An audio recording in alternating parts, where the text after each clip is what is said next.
Welcome all. Satsang again. For those who are not aware how this works, we are using WhatsApp to receive your questions. They come directly to me.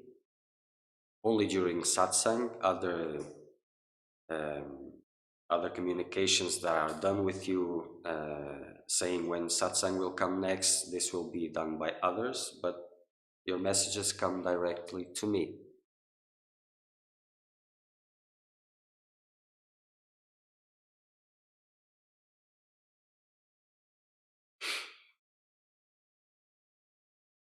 So if you want, when you have questions, you can send them and I will answer them by as they come.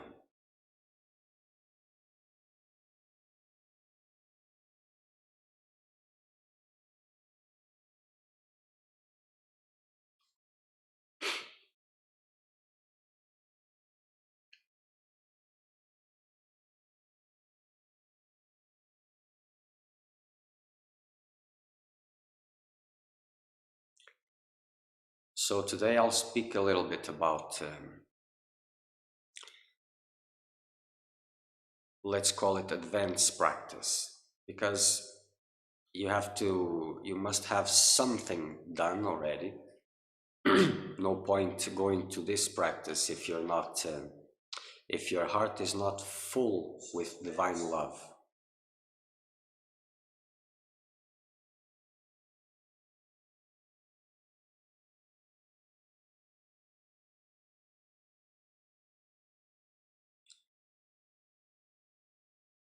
I am not the body, I am not the mind. This seems like a mantra, but it isn't. It is supposed for you to see this directly.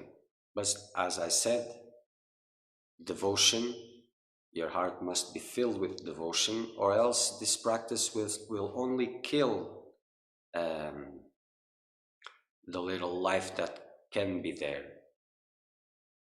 So with devotion in your heart, it's like a river that can become the ocean. Without it, it gets dry. So there's a lot of theories into this practice. I'm not the body, I'm not the mind. And usually this appreciation that I'm not the body nor the mind comes in relaxed states, see? So life, or what is seen as life, is not always relaxed. So you may play around, I'm not the body, I'm not the mind, but then things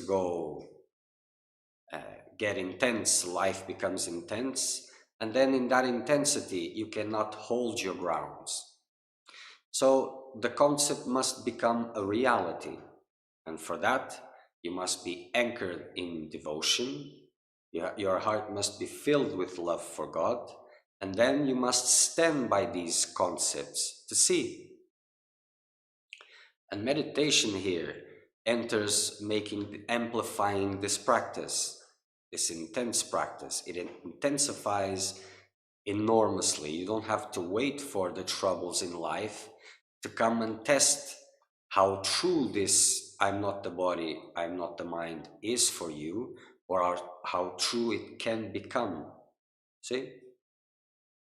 So usually in these wanderings, and I will call it just wanderings, I'm not the body, I'm not the mind, everything it's done like lying down comfortably, etc. But it has to go beyond this, and it is when it becomes intense, then you can move, your practice can grow, your knowing, your seeing can increase, or else you're just playing around.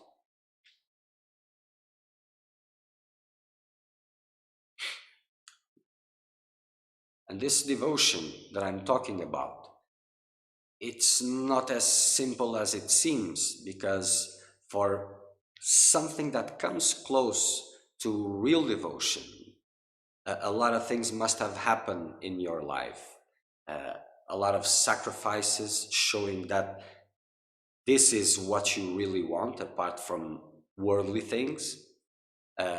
Your life has to be established in something which is free or more free from worldly goals.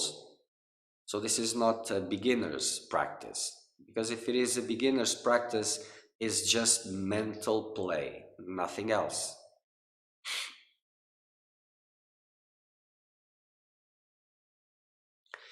So I'm not the body, I'm not the mind. This is a 24/7 posture from within. So, but in certain periods, the practice meditation, okay, let's use this, will intensify all of this and will make it possible for this to become a reality, the continuation of this attitude, a reality as you open your eyes. So in these sittings, at least 2 hours of sitting, but sitting without any movement.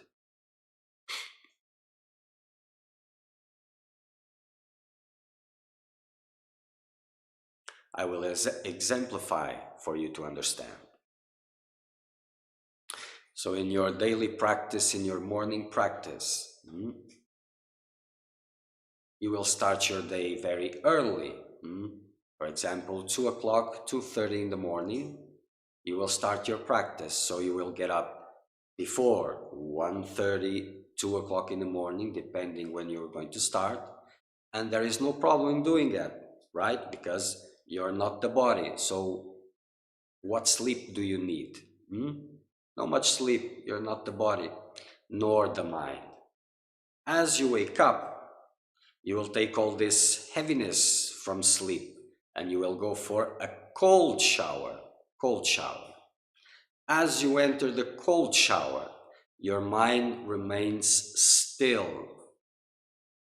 You don't let these agitations about, oh, it's cold, I'm not the body, I'm not the mind. Stillness in the mind.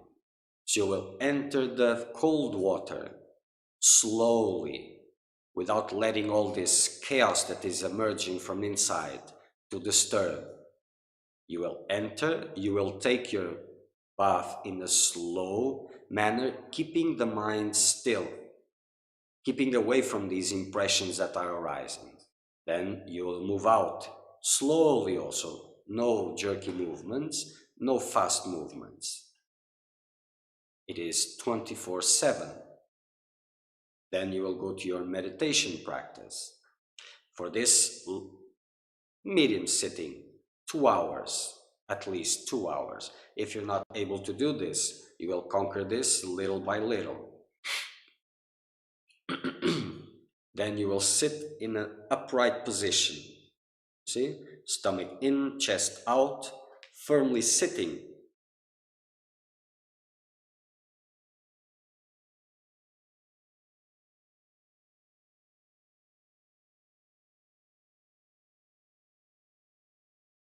I am not the body. I am not the mind.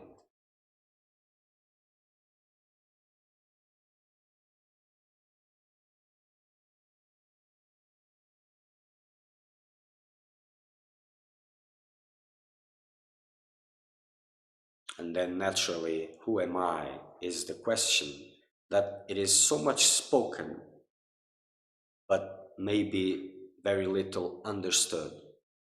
As you say, who am I? As this I is spoken of, your attention, if you observe, moves to a place, to the resting place, to the source,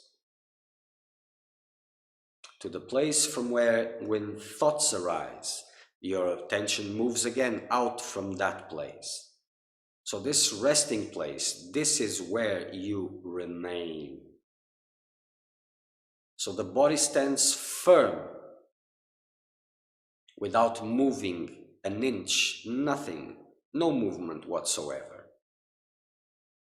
And then, surely, pain will start arising with time. It doesn't last forever, but it will be there as long as you get impressed by it. But if you're not the body, it is not your pain also. So no reaction to it. Then thoughts, emotions, irritation, move the body, all of these things starts to arise. I am not the mind. And if this becomes too intense as to make your attention move from this place, who am I? And this question brings you back again, and that is where you stay. If you cannot hold your grounds here, then this is too much still for you. And other things are required, because there is the effort from your part with devotion. This is where the deception is cut a little bit, but there must be grace. And grace can come after effort is there. Enough effort has been made. And the effort is not going to open the door, but it will show, guarantee that this is what you want, nothing else. Then grace can come.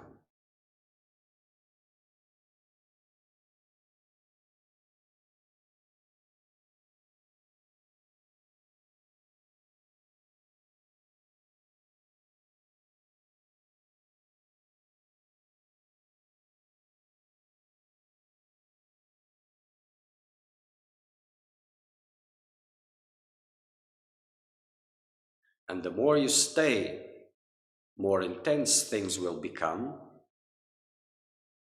Then you can really reaffirm, I am not the body nor the mind, not letting yourself be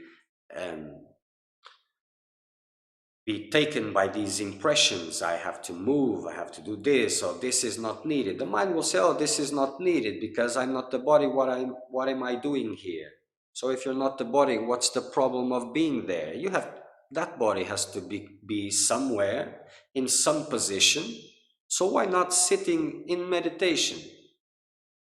Not that you think you're doing something, you're just doing nothing. Remaining in the emptiness, remaining at the door, remaining in silence, becoming silence, not identifying with noise, but silence. See, all these impressions that will arise intensely, they are there all the time. And if you're just doing this when I'm not the body, when things get difficult in some point, but when things are easier, just investing normally, it makes no difference. It's just a joke, and you're the joke of your own. You're your own joke. So intensity is important for the mechanics that usually make you invest in what you call life get dissolve.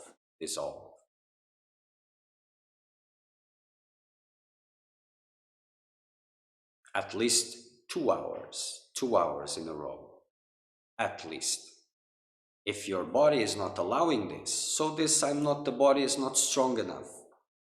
But remember, devotion must be there, your heart must be full of love, or else it is not possible. It is in a relaxed state, and you think you have been doing something, but when things go what you call wrong, then you will see that it has nothing. It is just a diluted state. And make no mistakes, your mind wants to be deluded. It wants that.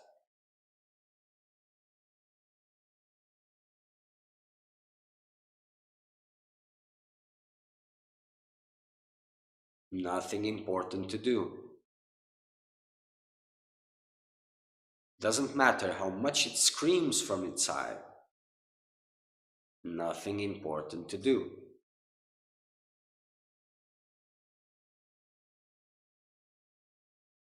And when you open your eyes and you go back back. Um, you remain in the same attitude, in the same posture, inwardly in the same posture, until this posture is reflected on your life, also on what you call your life, because environment will change, will have to change. It doesn't need to, by in theory, theoretically, nothing has to change. But make no mistakes. The life of a seeker of truth is an epic. And it's not just about you. You're showing others in your silence, with your attitude, not with your words, with your attitude. You are showing something to the world. You are teaching the world. So these changes may not be important for the one who is already established in this silence, but it is important for others to see.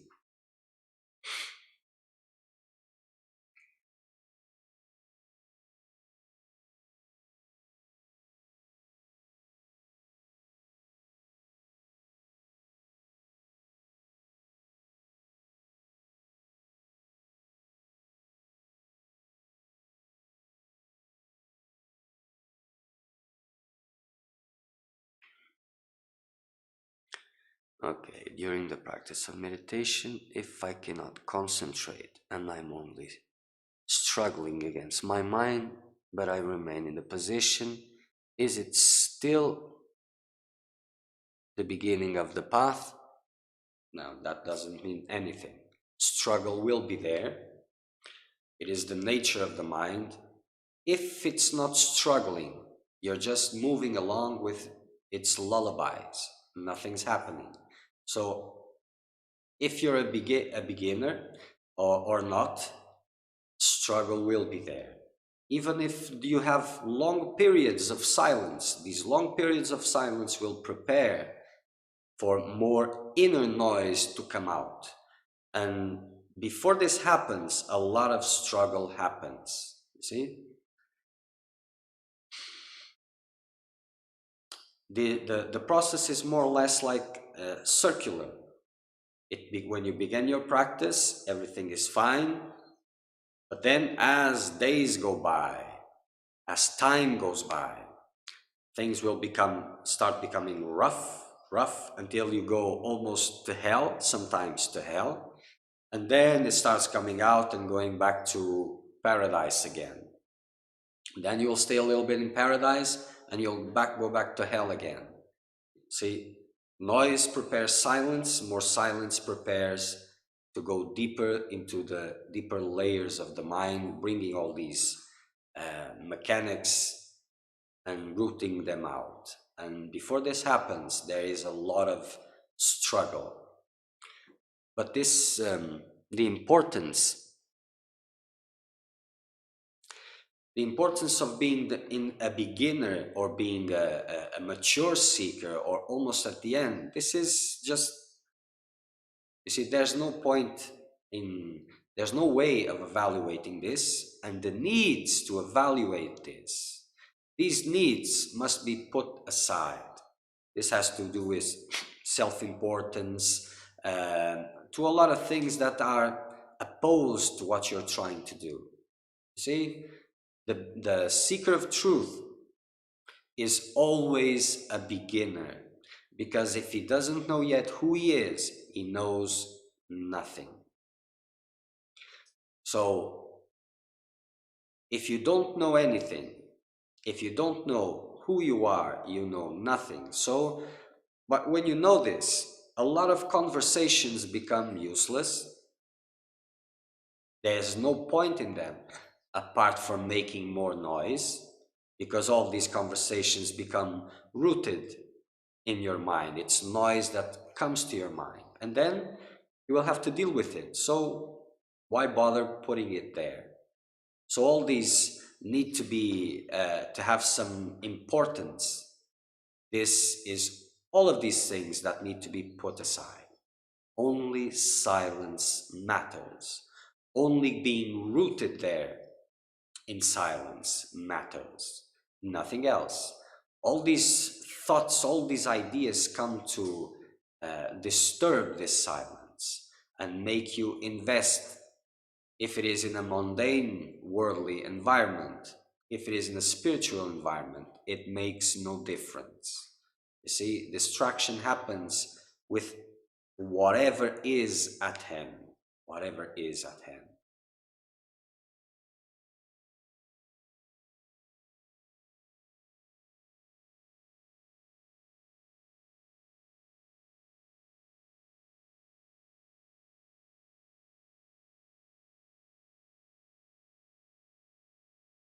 Body remains still during all the time.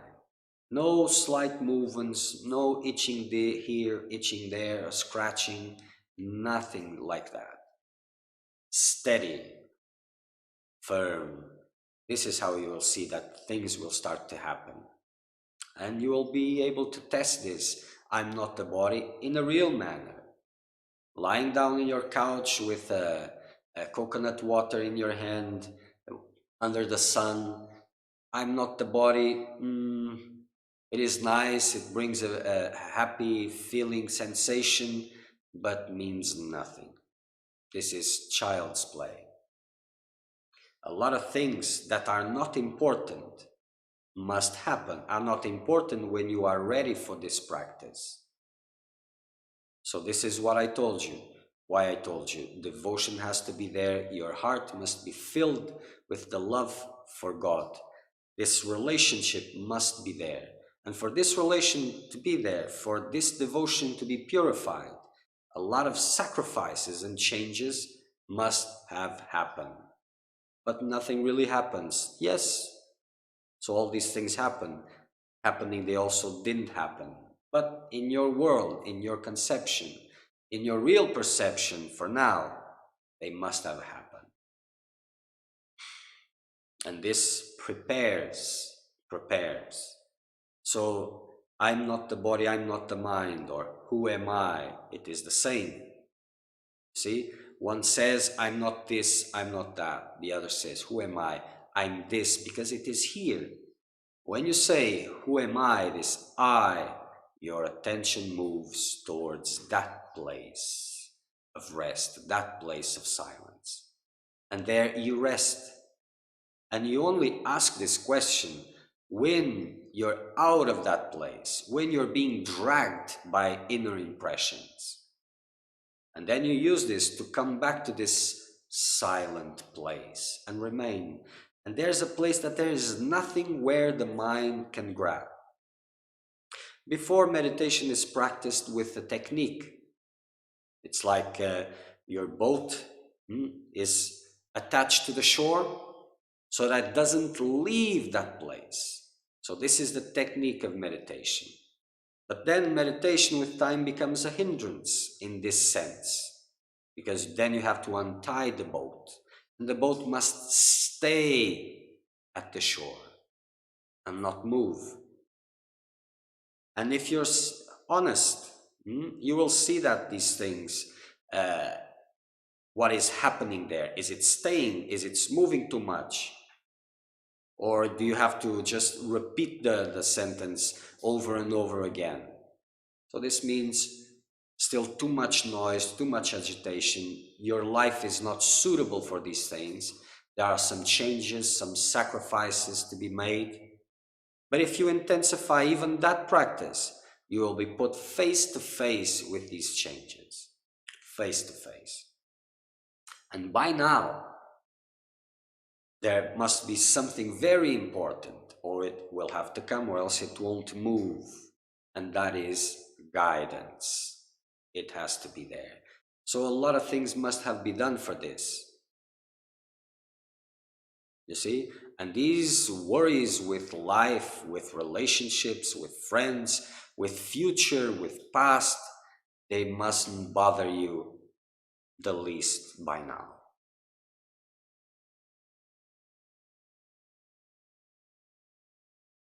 But this is not to say that if things are not like this, you cannot make this practice. You can. But these things will have to happen during this process for this practice to become alive, mature, to grow inside of you, this steadiness in silence. If you're dragged constantly through these inner impressions, you have no silence yet. If your mind is troubled by security, belonging, self-importance, all of this, there is no silence. So this is why sacrifices are important. And this is asked as you try to make the shift from a worldly life to a spiritual life, not in context, not in the form, but in the content. So circumstances, for most of you, will have to change. It is an epic. This is what's about.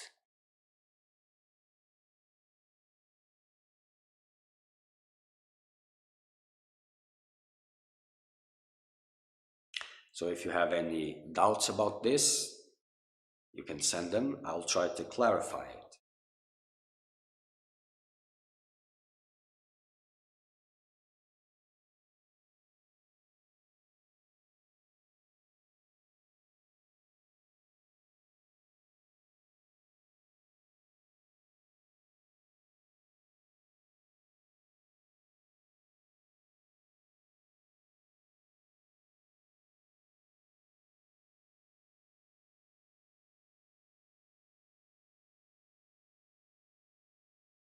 Confusion is the mind.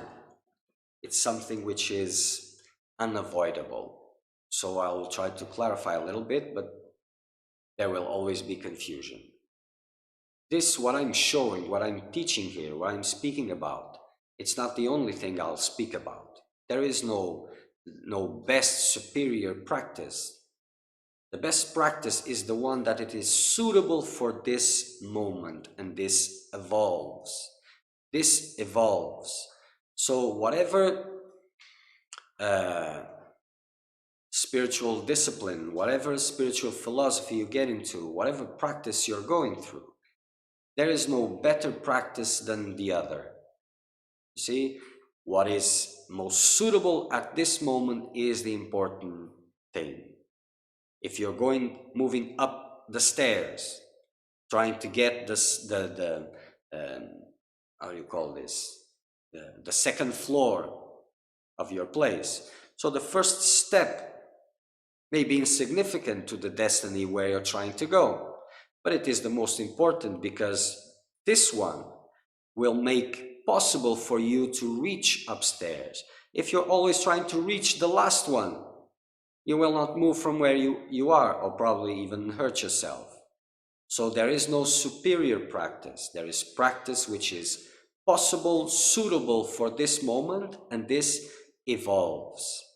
As you intensify what is possible for you now, it becomes alive, guidance will come, and then it will show you the next step, and the next step, and the next step, until you are more ready for silence.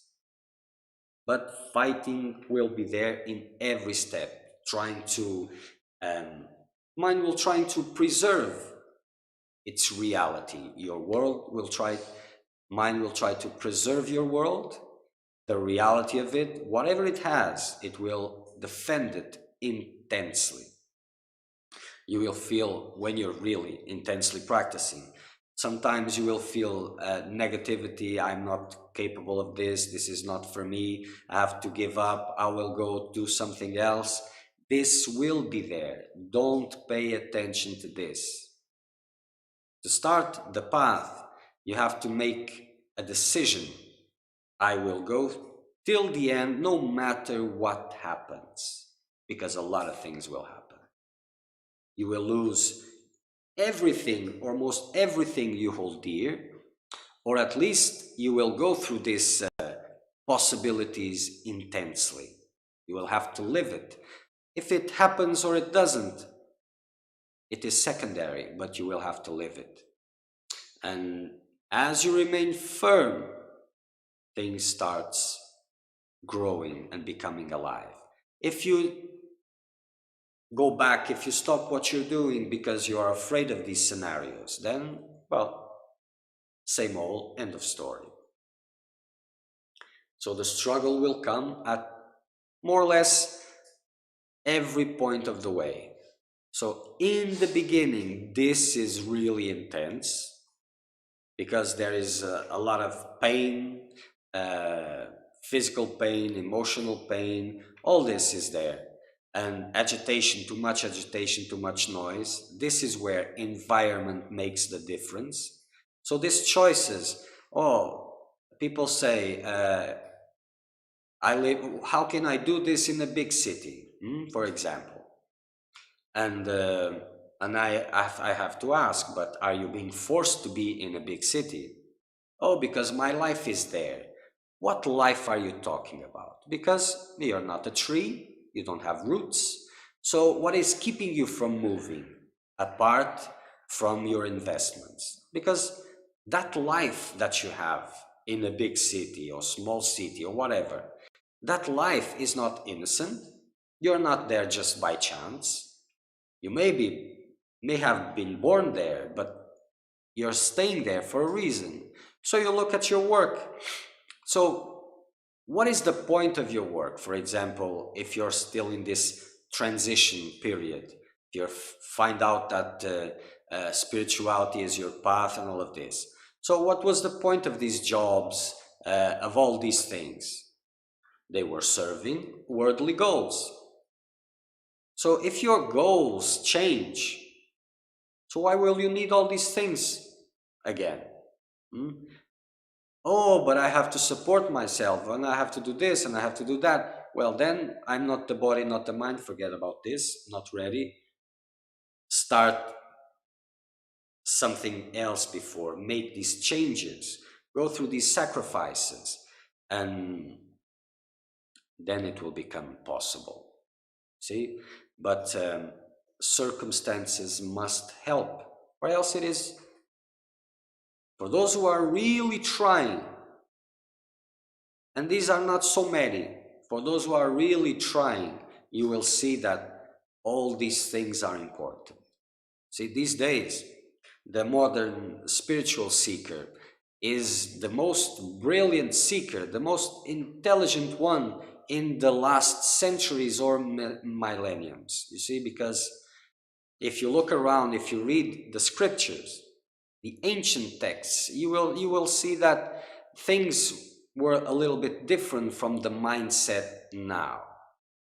So we have two situations. Or the majority of seekers, the modern seeker is by far more advanced, more intelligent, more bright than the last ones from the last millenniums, or you have been deluding yourselves.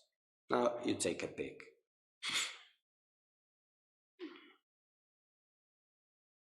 Environment counts, and making the environment the most suitable and not being conditioned by I live here and people are here. You have to follow what the heart is saying before there is guidance. Follow what the heart needs. And if this is confusing, make the use of your mind in the beginning to make the best conditions. Then somewhere your heart will start eventually speaking, and you must follow that until it leads you to guidance.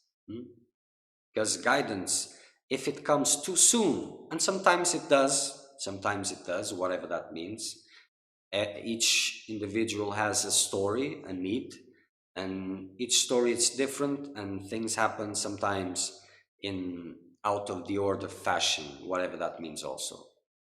And sometimes guidance comes first, and then you're not ready, and a lot of confusion happens, and well,